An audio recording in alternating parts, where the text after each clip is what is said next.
Okay folks, we're back and check that out. The Huawei Ascend W2 is now booted up and I gotta be honest, I really like this phone. The curved edges make it feel great in the hand. It's a solid feel, definitely doesn't feel cheap at all. And that display is pretty good too. Look at that. It's a 4.3 inch 480 by 800, but the color rendition is pretty great on that.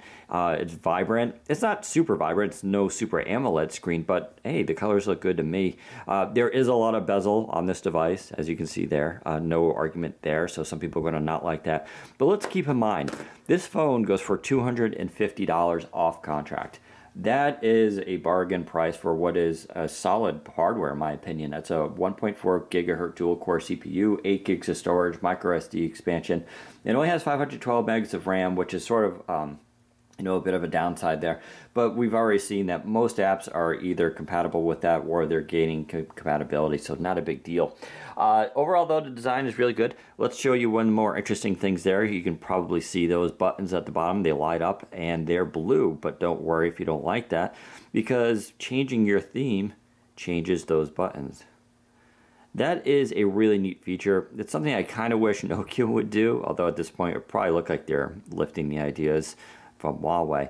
But as you change the colors, you can see the buttons start to match as well. It's not a perfect match. I did find one color here that didn't actually go. Like for instance, I believe yellow doesn't really turn yellow. So there are some limitations. Was it mauve goes to green? So not everything is a one-to-one. But overall, I really like this feature. I think it's pretty cool. So that is kind of neat. Also keep in mind, this is a GDR3 device, aka Update 3, which is what Microsoft is calling it now. It also comes pre-installed with all the Bing apps, which is really good. Let's look at what Huawei's done. You also get DataSense, the Huawei Hub, which is basically similar to Nokia had this for a while too. It was basically a way to discover apps, and so being in the East, you want to be able to find apps that are relevant to you that aren't Western focused. And so this basically loads us up here and you can see the different categories. That's a nice little touch. Scrolling down here, Microsoft account. It's not actually an app, that's just a link to the website, but still nice little touch if you want to manage your account online. You got QQ, the messenger service, which is of course standard in the West. UC Browser comes pre-installed, which is pretty good. UC Browser becoming more popular here in the West. It's a proxy browser that helps speed up things. It's really good when data is limited and you're on a restricted network. And a couple other apps here. Let's head to settings, and you can see, of course, under theme, I kind of showed you here, there is the Huawei blue theme, which is kind of nice. It's not too distinct from the other blue, but whatever. You got your hotspot feature, lock screen, screen rotation, so that is part of Update 3, of course, so that is here as well. You also have driving mode, also part of Update 3. So all that stuff is pretty standard. But if we go down, you will see there are some Huawei customizations here. I like the Huawei firewall.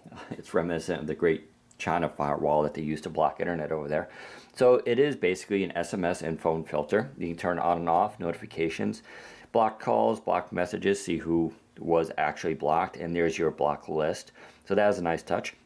Samsung did that first, I believe, last year, and then Nokia got it recently, and Huawei has it as well. Storage management, kind of a nice little function here. So you got 4.5 gigs out of the box here to work with. I haven't installed any apps.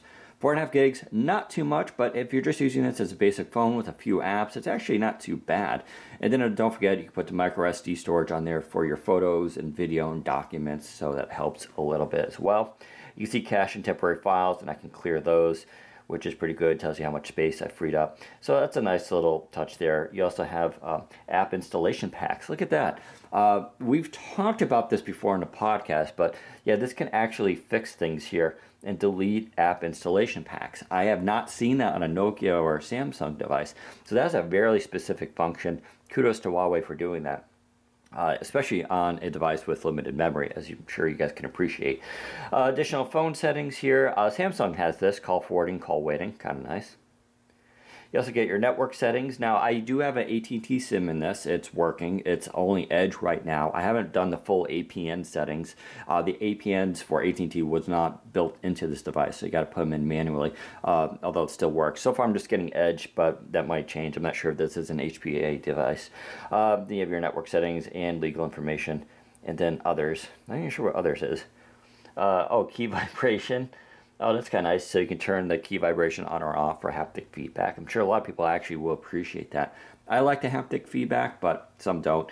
I'll also say the vibration on this phone, really good. It's a very solid vibration, not weak at all. You also have your global mode, which I'm not really sure. Operate your phone while wearing gloves. Oh, okay. So they have the super sensitive touch. I hate to break it to you guys, super sensitive touch is not a Nokia innovation. It's actually a third-party technology. I believe it was Synaptics that designed it, and it's just licensed out. So anybody can actually use super sensitive touch, and Huawei licensed it as well. You can rename Bluetooth and the PLMN list, which is kind of nice. So other than that, you get feedback and company apps and all the other stuff that we're used to. So there you go. A quick look at it. Oh, and that 5 megapixel camera, pretty good.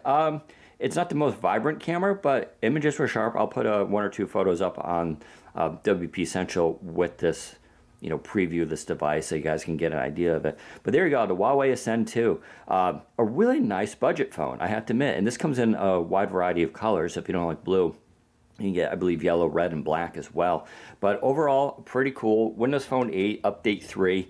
You can get it for about $250. You can order it internationally, and we'll have more at WP Central. Take care, everybody.